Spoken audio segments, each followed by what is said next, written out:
Thank you, everyone. I'm delighted to be here today, and I'd like to thank the organizers for inviting me to beautiful Redwood City.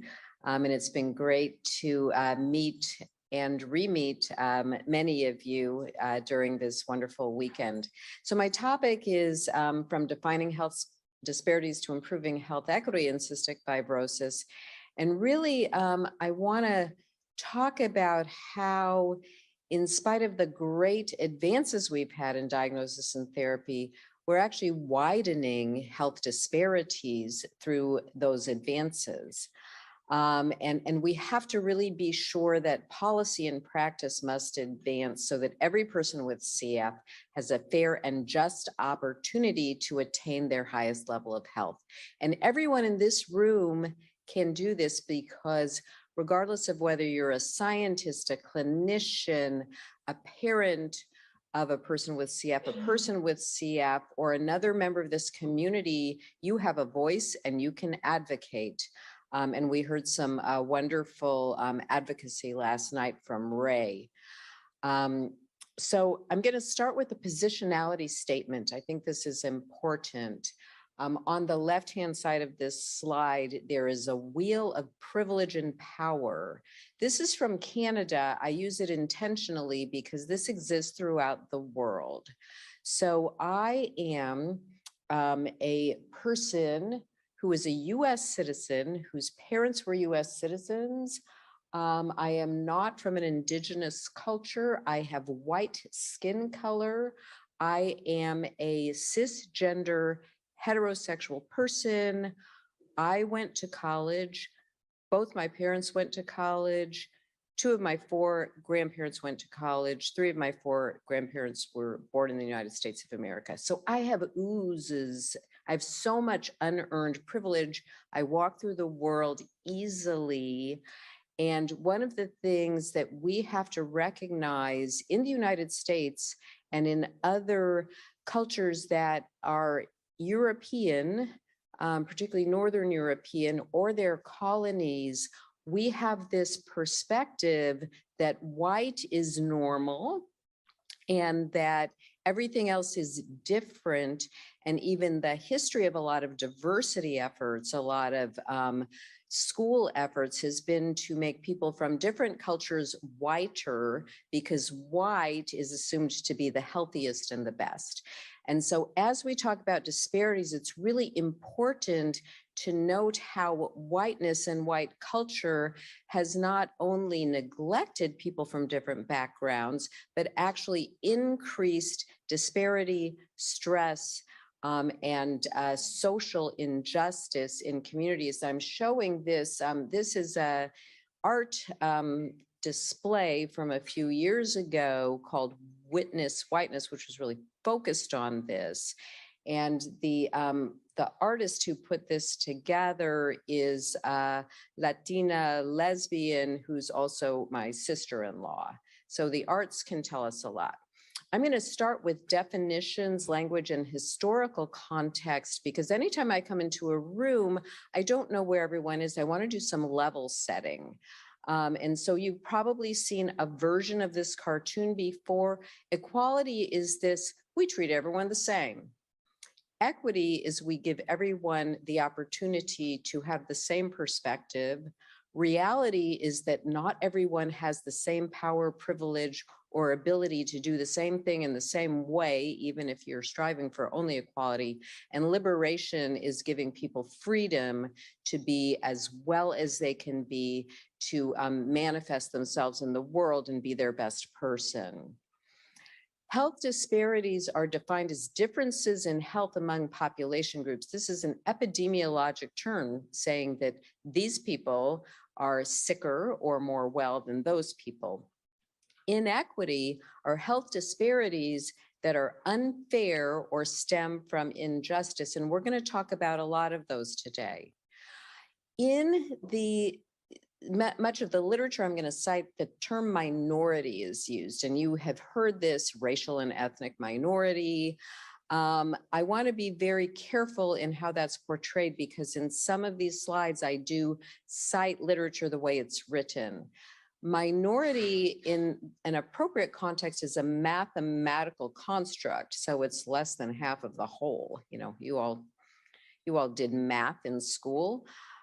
So a person is considered a minority group if they differ in some way from people within a specific population. So if they're less than 50%. So many of you know the wonderful Samia Nasser. She was born in Jordan. She does a lot of work in Egypt, but she's a citizen and she works in Michigan, but she's from a minority group in the US.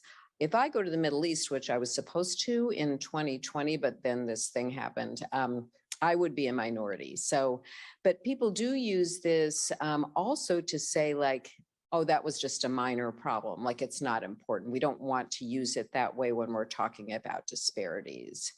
I prefer the term minoritized, and this is a racial, religious, political, national, or other group thought to be different from the larger group of which it's part, but importantly has little power or representation relative to other groups in society. And I will tell you a story, and I'm going to show this, some data from this paper.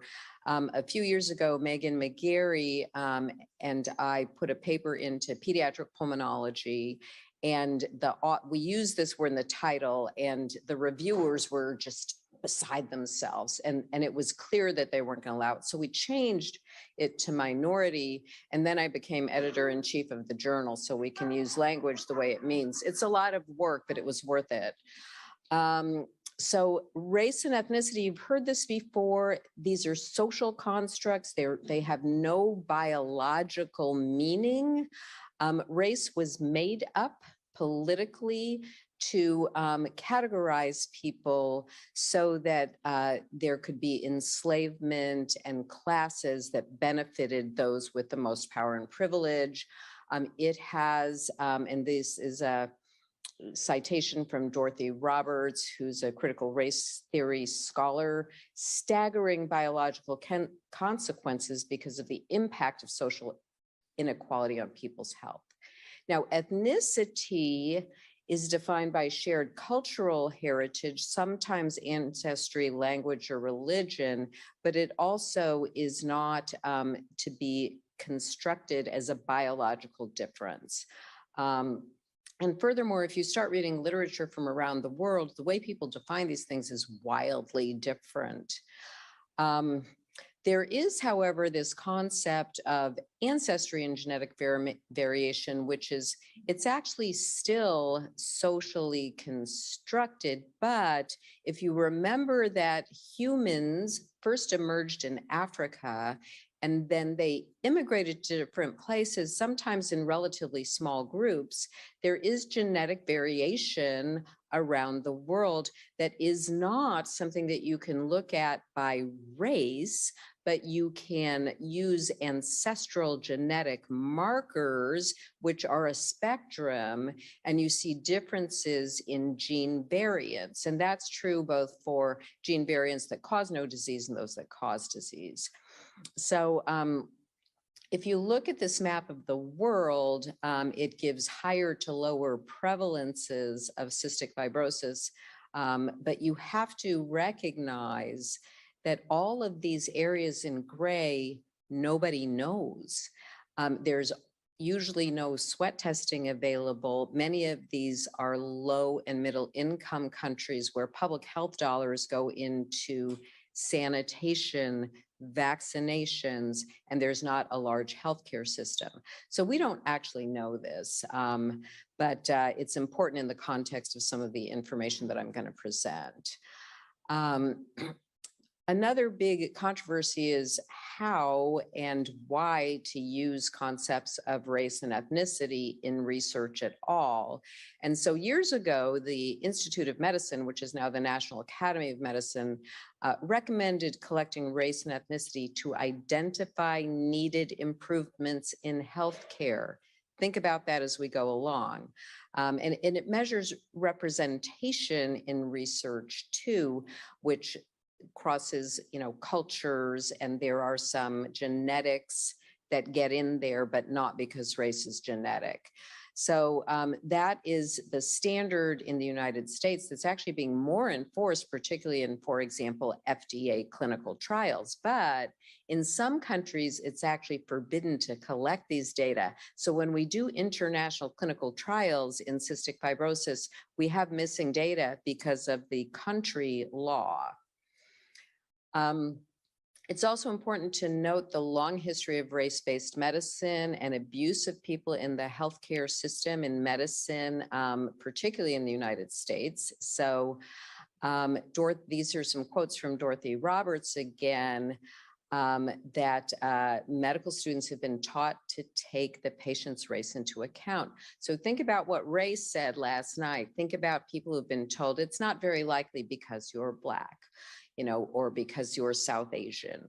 So much of this goes on. It's in current clinical practice.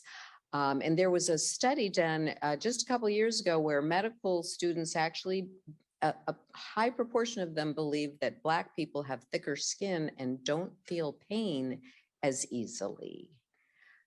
This is still in the parlance of medicine as it's practiced today, and it's false and it's wrong. And most Americans believe that some version of a biological concept of race is true. Harriet Washington wrote this book called Medical Apartheid, which is the very bleak, disturbing history of how Black people, particularly but not exclusively enslaved Black people, were subject to atrocities in the name of medical research. And I think everyone in the room is familiar with the Tuskegee study of syphilis, in which men with syphilis were not treated as a natural history study and underwent all kinds of procedures, being told that there was treatment. And even when penicillin became available for that treatment, the natural history study continued. That natural history study closed when I was already a teenager. You've all heard about implicit and unconscious bias, but these are these automatic stereotypes that interface with our brains. The benefit of it is that you can make a quick decision based on something, but it also causes people to treat others differently, not listen to them, not believe them. And it is very clear from published studies that US healthcare professionals favor white and light-skinned persons, and that this has adverse effects on patient-provider interactions, treatment decisions, adherence, and patient health outcomes. These are not old papers, by the way. You may know, and you may not know, about the long history of race adjustment of pulmonary function. And so this was something that justified enslavement of Black people in the United States because it was good for them to do manual labor because their lung function was lower. What makes your lung function lower? Poor nutrition, poor air quality. Exposure has more to do it with genetics. So what this means is that if you had a Black person and a white person with their lung function measured, the Black person's lung function will look higher. That in cystic fibrosis could affect if you're eligible for a modulator trial, if you're eligible for a transplant. Now, in 2014, this was written in an elegant book, Breathing Race into the Machine, about this history of spirometry and how it was used and abused. And that was a few years after one of my colleagues published this paper in the New England Journal of Medicine that showed that race is a terrible predictor of pulmonary function. And that if you look at ancestral genetic markers and their distribution, that's much better. So, you're a little like your parents. So that makes sense. The American Thoracic Society published an official statement recommending that this not be used. You know how long that took? That was a couple of months ago. So we've had a lot of information that has continued to be applied to clinical practice, even though there's clear evidence that it causes inequities. I won't go into this in great detail, but not surprisingly, there is very good science that states that just being exposed to racism or experiencing racism has strong effects on your general health. And these are not moderated by age, sex, birthplace, or education level. Children just seeing other people being treated with racist behavior also have negative health effects. So let's move now to health disparities in people with CF from racial and ethnic minority groups. I'm using that demographically. So this has always been important, but we need to recognize that the US population is becoming more diverse. So if you look at the proportion of people in various, these are census-based race and ethnicity categories, which themselves are wrong, but it's all we have to use. We see that there is a large growth in populations, and this big white, this big blue bar is white, not Hispanic people. And then we see this in cystic fibrosis. So this large study of newborn screening that I've been conducting with many collaborators, we found that about 7% of infants born in the United States between 2010 and 2018 who had cystic fibrosis were Black. If you look at the data in the registry, it's more like 3-4%, 13% Hispanic. These are not mutually exclusive. So this is who has cystic fibrosis. And you see that there is a major difference between the CFTR mutation classes, with 33% of infants from minoritized groups being in an unclassified using these criteria group. And that represents many more rare variants. So that will become important shortly. We've known for years that there's increased mortality in minoritized people with cystic fibrosis. Hispanic people with CF have an 85% increased risk of death, and Black people with CF 48% compared to non-Hispanic white people with CF. Notice how that's like a reference group in this paper, as much of this research is. Hispanic people with CF have a mean age at death that's almost 6 years earlier than non-Hispanic white people. And in California, only 75% of Hispanic people with CF survived 18 years after diagnosis, compared to over 90% in non-Hispanic white people. These are pre-newborn screening era data, but that only makes one I'm going to tell you in a little bit more important. And I have to thank Megan McGarry, who made the original versions of these slides. So I already told you Hispanic and Black people with CF have worse mortality, but they also have worse lung function. And so if you look at the disparity, again, with Hispanic people and non-Hispanic white people with CF, it's significant, and it starts very early in life. Similarly, Black people with CF have a lower percent predicted lung function. This is even with race adjustment, so it's even lower. And this hasn't really been studied since the late 1990s. Megan's done some work on infections, and so a couple of years ago published this paper showing that the Hispanic CF population got their initial Pseudomonas aeruginosa at a younger age. Very recently published another paper showing that the same is true of Staph aureus. We don't know the origins of this, but it's true. So why does this happen? Particularly in Hispanic people with CF, they have a higher body mass index. That should make you healthier. They have more pancreatic sufficiency, so milder CFTR variants, and those should cause better outcomes. And if we just look at socioeconomic status, and a lot of people will say, well, it's because less money, but you can't take that out of a person, but you can statistically adjust for it. These disparities persist. And I want to point out that respiratory health inequality, and actually health inequity, crosses conditions, it crosses geographies. This is a recent ERS monograph, European Respiratory Society on Inequalities in Respiratory Health. And you can't read that, but that's all of the background and then what the inequalities, as they call them, look like across different diseases. So this is not just cystic fibrosis, but there are specific things in cystic fibrosis that we have the opportunity to change. And this is a complex slide, but it's available on the website of the National Institute of Minority Health and Health Disparities.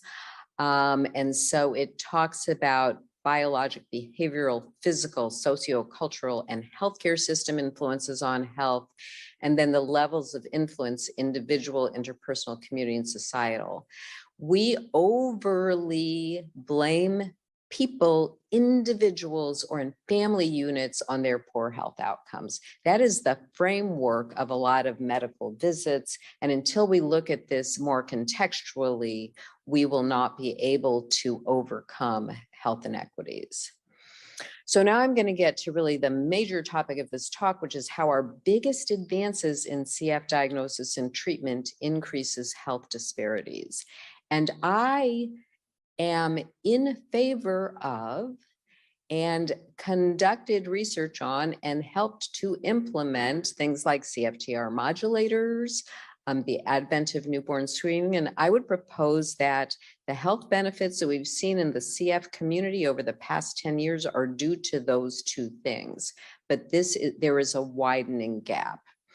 So this is 2022 survival, as estimated by the CF Foundation, 56 years. When I started doing this, it was half or maybe a little bit less than half.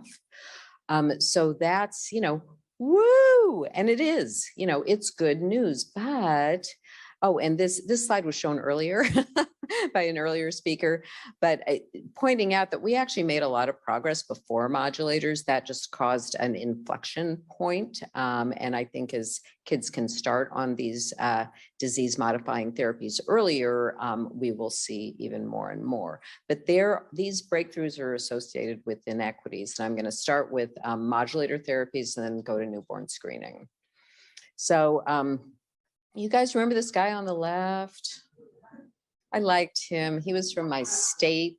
I have a good friend who is good friends with him and Michelle, and she had a VHS tape of one of her kids throwing up on Mr. Obama, and she got rid of it. It's kind of too bad. But anyway, this is when he announced the Precision Medicine Initiative. Do people remember that? This has turned into the All of Us program, which seeks to get a much more diverse representative population in genetic, environmental, and self-reported data, along with electronic health records. But the guy he's shaking hands with was one of the first people to get ivacaftor. And he was talking about how Kalydeco had been life-changing and really setting this goal with CF and modulator therapy as an example for what could be done with precision medicine. And this has been very much in the lay media over time, ivacaftor, and then more recently, Alexacav, I can't even say it, Trikafta. So best health news over the last decade. And so where are we now? So these highly effective modulators are available to about 90% of US people with CF based on their CFTR gene variant. And not everyone who has genetic eligibility can actually tolerate or take these medications, but there's wide coverage for most people. And you probably saw the press release that ivacaftor is now available for people who are 4 weeks old and older. Those are hard trials to do, by the way. But that is the last milestone for that particular drug. And then the elexacaftor, tezacaftor, ivacaftor has gone through clinical trials much more rapidly than the previous modulators. So it's now approved for people who are 2 or older. So that's exciting, but not for everyone. So this is from the same data set that I showed earlier, just looked at a different way. So if you are white and not Hispanic, you have about a 90% chance of having F508del, which makes you eligible for Trikafta. If you are Hispanic, you've got a 70% chance. If you're Black, 60-ish, if you're Asian. So this is a very marked disparity for these highly effective therapies. And this is even with some label extensions, there's still a huge change in eligibility. So another issue we have is underrepresentation in trials for which people are eligible. So this is a paper that Megan led in 2016. 82% almost of CF clinical trials didn't even report race or ethnicity. And these were mostly not modulator trials because there weren't as many of them. And there she is. No, that's not her. Sorry, I saw blonde. If it was reported, over a quarter had no participants from racial and ethnic minority groups. So it's a big problem. It's a big problem still. If you look at it graphically, this is the overall participation in CF drug clinical trials, but in people from minoritized groups from 1999 to 2015. And this is still a problem. So this was a letter written after the reports of the Trikafta studies came out, and they didn't do a demographic table that included race and ethnicity. So this was a letter to the editor, and then they responded, first of all, they agreed and they did publish the distribution, but this is a really convoluted explanation. The prevalence of this mutation among people with cystic fibrosis is only 15 to 25% in North Africa and Turkey, but about 75% in Northern Europe. Well, first of all, these studies were not done in North Africa and Turkey. And second of all, that is still, if it's 15 to 25% only, then 15 to 25% of people should be from those backgrounds. So it was not, there was a response. It was not satisfactory for me personally. So let's move on now to newborn screening. So the most important thing for you to understand as we go into this is that CF newborn screening improves outcomes. And this slide is a little hard to look at, but cystic fibrosis for most people is fatal in early life if it's not diagnosed. If you have pancreatic insufficiency from birth, you can die of malnutrition, vitamin deficiency, or salt loss, hyponatremia, before you're even diagnosed. But for people who are diagnosed, your childhood weight and height predict not just your lung function, because we've all heard that multiple times, but actually how likely you are to live until you're an adult. So this is a paper published in 2013 that just showed kids starting at age 4. Again, this was before newborn screening, this cohort. But if your weight percentile is less than the 10th, in that blue line, you're much, much less likely than if it's greater than the 50th, our goal for people with CF, to live to 20. So this is a pretty contemporary cohort. So we have to keep that in mind. And then, Phil Farrell led a randomized controlled trial of newborn screening in Wisconsin, in which they screened everyone, but only recalled half of the kids. But there was a safety net. So nobody actually went undiagnosed. If they weren't diagnosed early, they went and found them. So it wasn't as bad as it could have been. Also, cohort studies so clearly showed a benefit. And so the Centers for Disease Control of the United States recommended screening for cystic fibrosis to be added to the newborn screening panel for all states in 2004. You need to know, if you don't already, that what is screened for and how it's screened is a state decision. It's a state public health decision. It is not and nationally, there are recommendations made on what to screen for, but not how. So that plays in a lot to what I'm going to say next. This is a slide, it's a little bit pale, but this Margaret Rosenfeld led this study, and it got quite a bit of press because it actually shows that newborn screening is working the way we would expect it to. So if you look at these blue bars, that's a cohort of people before newborn screening, and then the yellow are after, and this is all age adjusted. So from early life, you've got better weight, you've got better height, and you've got better pulmonary function.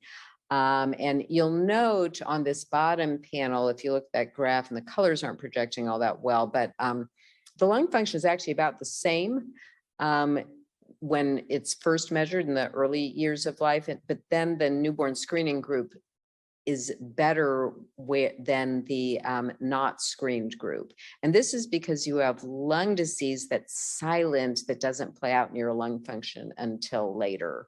But very strong data. So again, woohoo, it's working, but we've got problems. So in the newborn screening guidelines, it is recommended that everybody is seen in the first month of life by 28 days, ideally. We split these data up a little bit differently. So what you see is in the dark blue here, most kids born between 2010 and 2018, that's 2010, I should have mentioned, is the year that every state finally did newborn screening.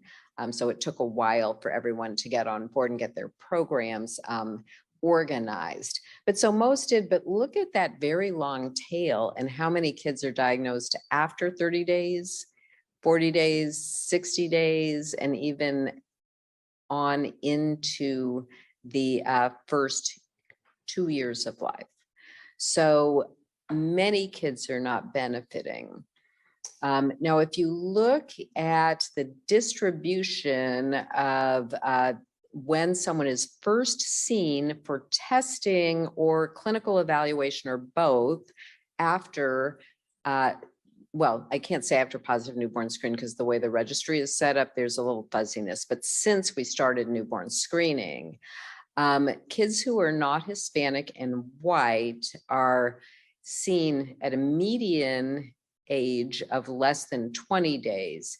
There's a shift over for kids from minoritized groups. But what's really important is the curve. Let me see if I can get this pointer to work. Yeah. So this is, you see that this peak is way lower than that peak, and that there's this big curve over here. So some of these kids are being seen for the first time at a CF center when they are much, much older than they should be to get the full benefit of newborn screening. And we see here that the white non-Hispanic kids, their weight at the first year, 12 to 24 months of age, is above 0. So this is a Z-score, which is a statistical way of looking at data that makes it easier. So a Z-score of 0 is normal for the general population of people. Below 0 is less, worse nutrition. But again, see this tail over here and how many kids are down here, 1 to 2 standard deviations below that. So why is that important? I'll get to in a minute, but public health practice really influences the detection of cystic fibrosis.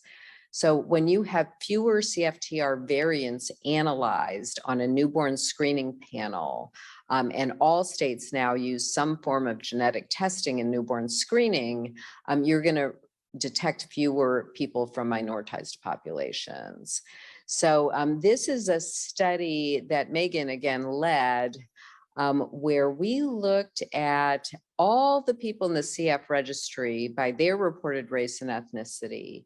And then we looked at all the different genetic panels that are used by US states. And we looked at the number, and this is just 2 of them. One is the one that's the lowest number that's often used, the American College of Medical Genetics 23 panel, which we know is based on people with European ancestry. And then the Illumina 139 sounds like a lot of variants, right? But even with these, you're going to miss a lot of babies, and particularly Black and Asian babies, but also a lot of Hispanic babies with CF. This little map up here shows the panel number. So all these states with the darkest color filled in solid are testing for at least 139. There are a couple of states that this is showing up differently here too. I don't know what's going on with the color scheme, but until recently there were 2. Now there is 1 state that only tests for F508 del. I showed you the data. That state is Mississippi.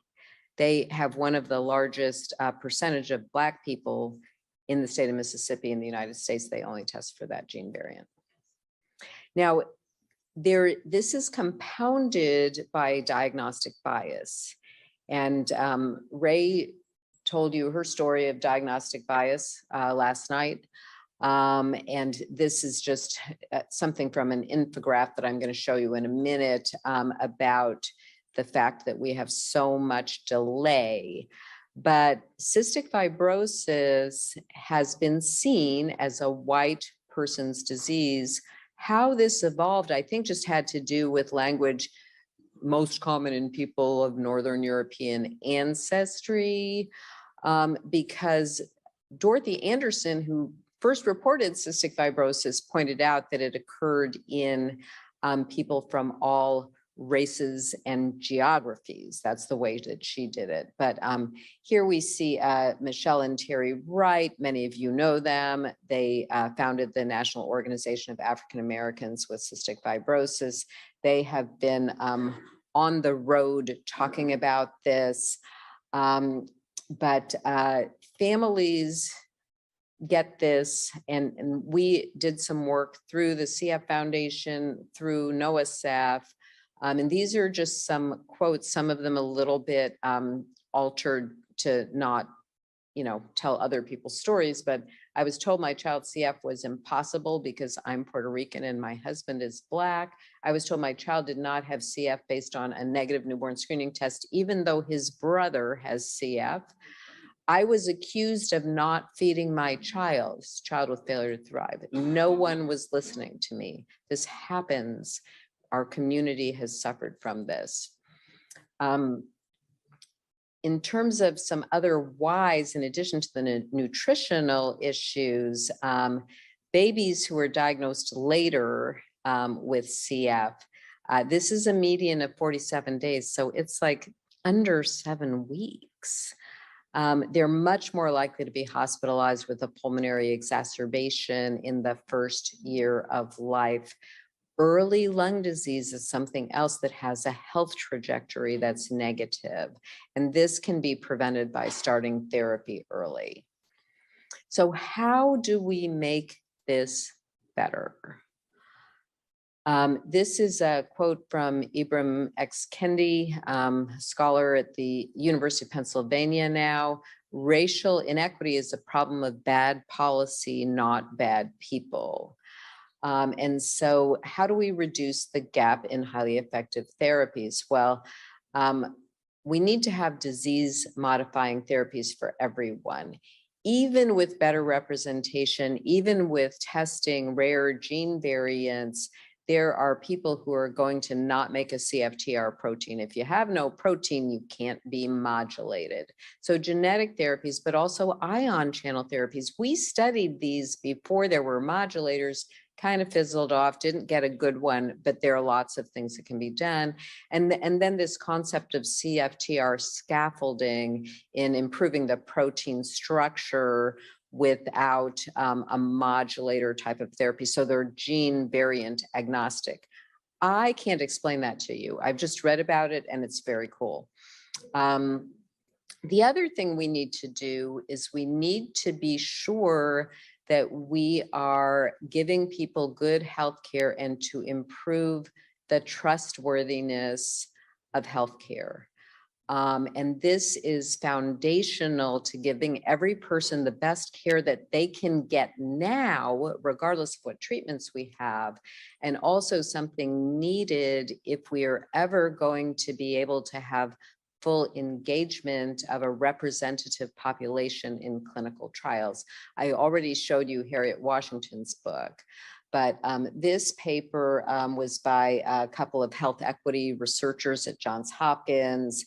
COVID-19 racism in the pursuit of healthcare and research worthy of trust. So we in the healthcare field and organizations that support improvements in healthcare need to be worthy of trust. And we need to look at the what the literature says about trust and barriers to research participation. We need to have a diverse workforce. I'm not going to go into all of this, but you have heard this before. And then we need to improve detection and diagnosis for everyone. So I'm very fortunate to be leading a grant funded by the U.S. Centers for Disease Control, Chronic Disease Prevention Program, and we are raising awareness. And this is a partnership across CF centers, public health experts, and NOAASF. I've shown you that we need these changes in newborn screening. There are now 719 CFTR variants known to cause disease. One state is testing for all of them today. That's Wisconsin, because they were using a next generation platform. And using that platform, you just decide what you want to called out, and you can add them infinitely. We have to reduce bias in healthcare. And we have to work towards racial justice and real community engagement, which isn't like I'm doing a study, come tell me how I could get people like you to participate. It's actually asking people from the very beginning to help make studies. And I'm just going to end with this one, which is a statement about love. So when you think about caring for people broadly, you have to think about love. And I have this quote from Avedis Donabedian. Raise your hand if you know who that is. All right, we got one in the back. Avedis Donabedian is credited with starting health care quality improvement, and was very rigorous, used a lot of statistical methodology. But as he was at the end of his life, he said that ultimately the secret of quality is love. If you have love, you can work backward to monitor and improve the systems. We need more love in our community. And then I'll wrap it up with Bell Hooks, who was a scholar. She died a couple of years ago. You should read her works. The moment we choose to love, we begin to move against domination. We begin to move towards freedom, and we act in ways that liberate ourselves and others. So take that away, that we need to practice medicine, interact with each other, and conduct our research with love. These are my many collaborators and funders. Thank you very much for your attention.